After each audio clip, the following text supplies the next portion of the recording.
জুয়ার আসর আপনাদের এলাকায় আছে? আপনাদের এলাকায় জুয়া চলে? এই এলাকার মানুষ পীর ভক্ত মানুষ, এই এলাকায় জুয়া মদ এগুলি কম নাকি? এগুলি কম না বেশি? কম, আলহামদুলিল্লাহ। কাতার বিশ্বকাপ হয়েছে কাতারে, ফুটবল 2022। টিভির স্ক্রিন, ওইখানে খেলা দেখে, ওইখানে গোল হয়, বাংলাদেশের মানুষ কি গোল বলে চিৎকার দেয়? কেন দেয়? এটা কি ওইখান থেকে শিখাই দেয়? তাদের কি চকলেট খাওয়াবে? যারা গোল বলে আওয়াজ করবে আর্জেন্টিনা, তাদের প্রত্যেকের জন্য এক একটা জার্সি পাঠাই দেবে, তাই তো? হ্যাঁ। আর যারা ব্রাজিলের সাপোর্টার, তাদেরকে ব্রাজিল এক একটা গেঞ্জি পাঠাই দেবে, তাই না? নিজের অজান্তে নিজের মনকে উদ্বুদ্ধ করার জন্য খুশি হয়ে, আবেগে আপ্লুত হয়ে, নিজের অজান্তে মুখ থেকে বের হয়ে যায় গোল। কেউ শিখায় না, শিখায় কি? আচ্ছা, চকলেট বাদ দিলাম, এই গোল বললে কোনো সওয়াব আছে? কোনো বেনিফিট আছে? কোনো লাভ আছে?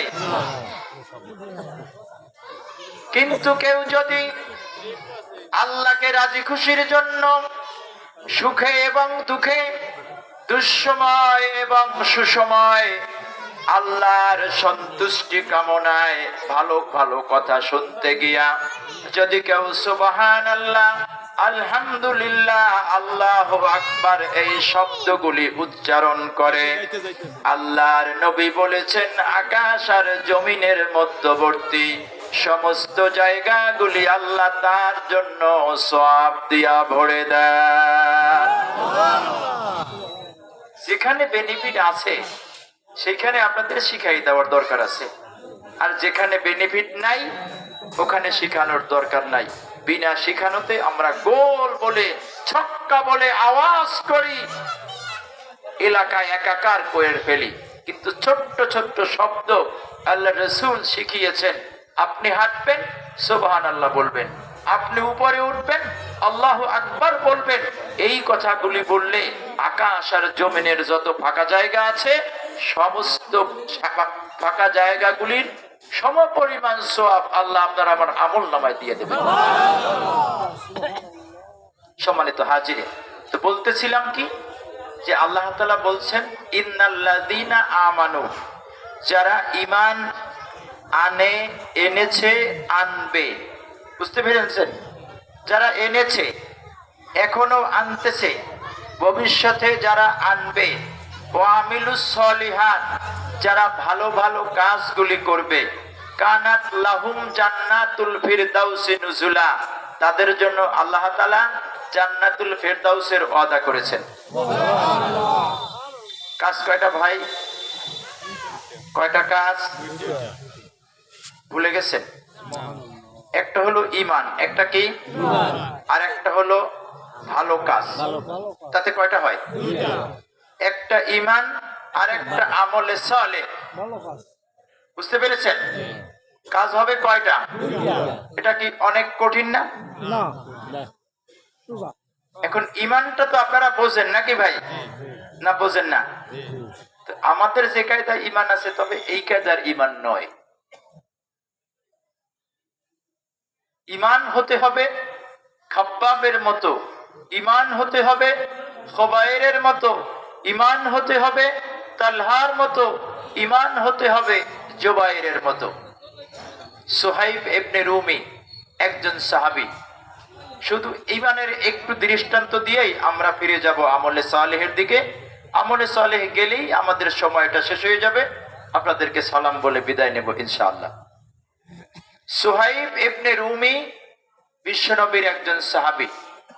তিনি বিশ্বনবী মদিনায় চলে গিয়েছেন অলরেডি।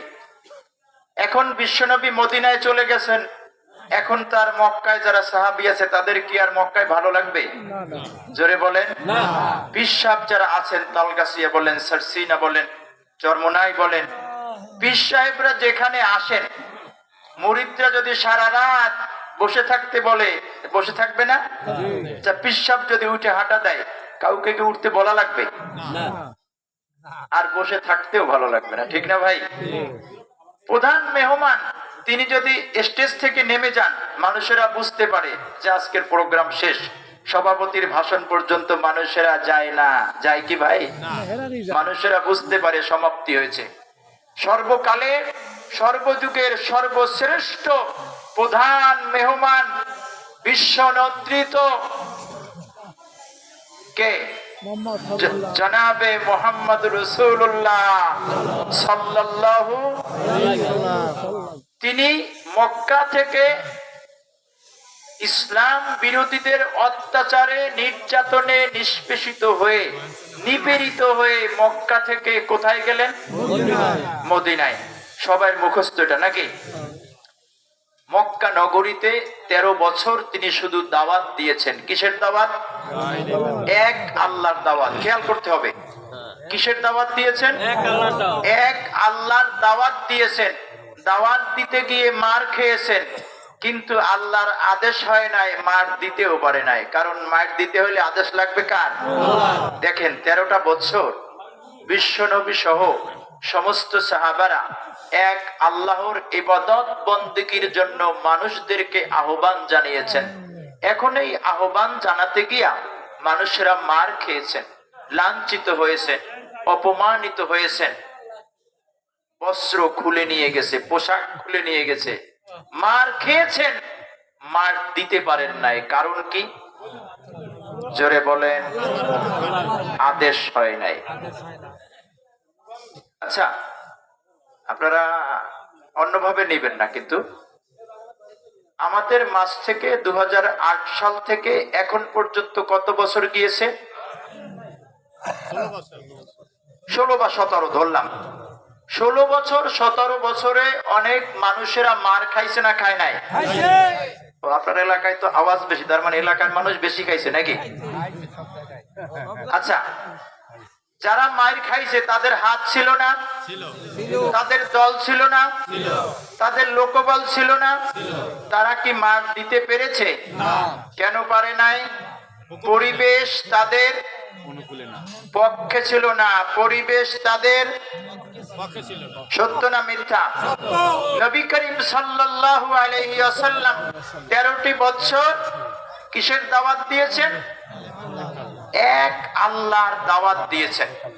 কি বলে? আল্লাহর নবী সহ যত সাহাবীরা মক্কার জীবনে ঈমান এনেছেন, এক আল্লাহর ইবাদত করার জন্য জাতিকে যখন একটি কথার দিকে আহ্বান করেছেন, বলেছেন লা ইলাহা ইল্লাল্লাহু মুহাম্মাদুর রাসূলুল্লাহ। একটু পড়েন লা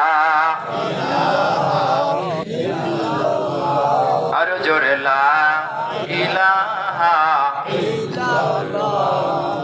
লা ইলাহা ইল্লাল্লাহু মুহাম্মাদুর রাসূলুল্লাহ। অর্থ কি? অর্থ তো আমরা তো বাংলা ভাষী, এজন্য আমরা বুঝি না। ওদের ভাষাটা ছিল কি? আরবি। এজন্য ওদের বোঝা ছিল শুধু আরবি না, ওরা ব্যাকরণে পৃথিবীর মধ্যে ওই সময় শ্রেষ্ঠ ব্যাকরণবিদ ছিল আরব ভূখণ্ডে।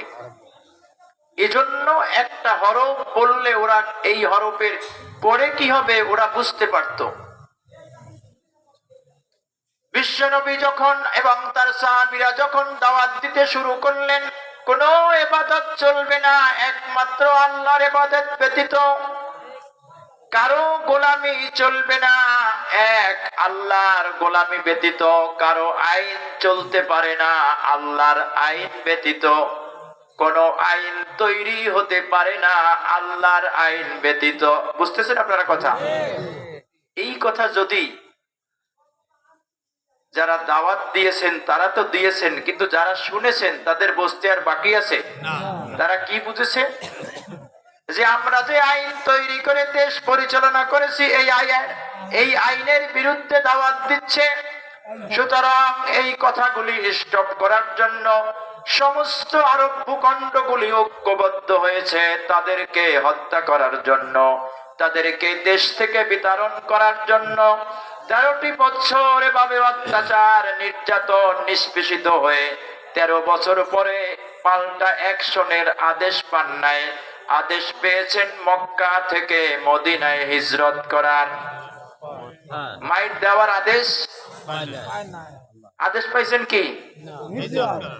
এদেশে পরিবেশ নাই, এখানে দাওয়াত দেয়া যাবে না। যেখানে পরিবেশ আছে সেইখানে গিয়া দাওয়াত দাও।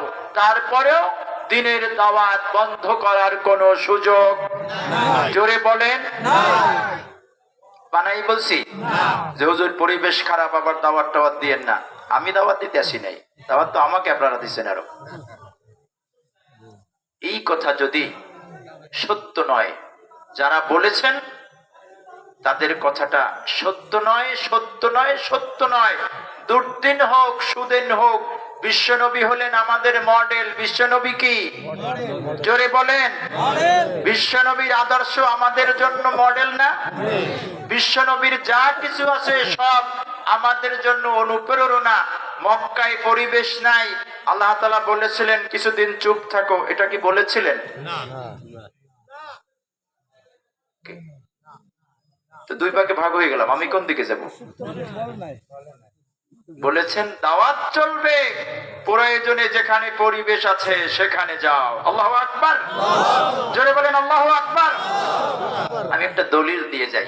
আল্লাহ তাআলা বলছেন ইন্নাল্লাযীনা তাওয়াফাহুমুল মালায়েকাতু যালিমি আনফুসিহিম ক্বালু ফীমা কুনতুম قالوا كنا مستضعفين في الأرض قالوا ألم تكن أرض الله واسعة فتهاجروا فيها فأولئك مأواهم جهنم وساءت مصيرا الله أكبر سورة النساء আল্লাহ পাক 5 নম্বর পারা 13 নম্বর পৃষ্ঠার 2 নম্বর লাইনে শুরু করেছেন ইন্নাল্লাযীনা তাওয়াফাহুমুল মালায়েকাতু যালিমি আনফুসিহিম। যারা বিভিন্ন অজুহাতে নিজেদেরকে দিনের দাওয়াত দেয়া থেকে বিরত রেখেছে, বলেছে এখন দুর্দিন ভাই, আপাতত কিছুদিন অফ থাকো।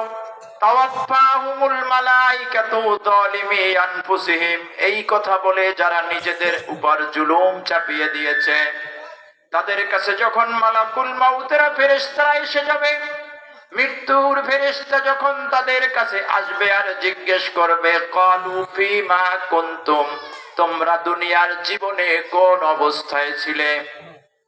কে বলবে? মালাকুল মাউতের ফেরেশতারা জিজ্ঞেস করবে যে তুমি দুনিয়ায় ক্বালু ফীমা কুনতুম, তোমরা কোন অবস্থায় ছিলে দুনিয়ায়? যার জান কবজ করার জন্য এসেছে সে বলবে ক্বালু কুন্না মুস্তাদআফিনা ফিল আরদ, আমরা জমিনে দুর্বল ছিলাম, কথা বলতে পারি নাই, কথা বললে হ্যান্ডকাপ লাগতো। আছে না নাই? আছে না? ছিল। কথা বললি, সত্য কথা বললি ইমামের চাকরি চলে যেত, সত্য না মিথ্যা?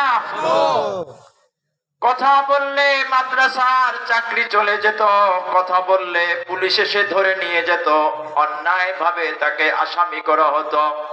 ক্বালু কুন্না মুস্তাদআফিনা ফিল আরদ, আমরা জমিনের মধ্যে দুর্বল ছিলাম, কথা বলতে পারি নাই।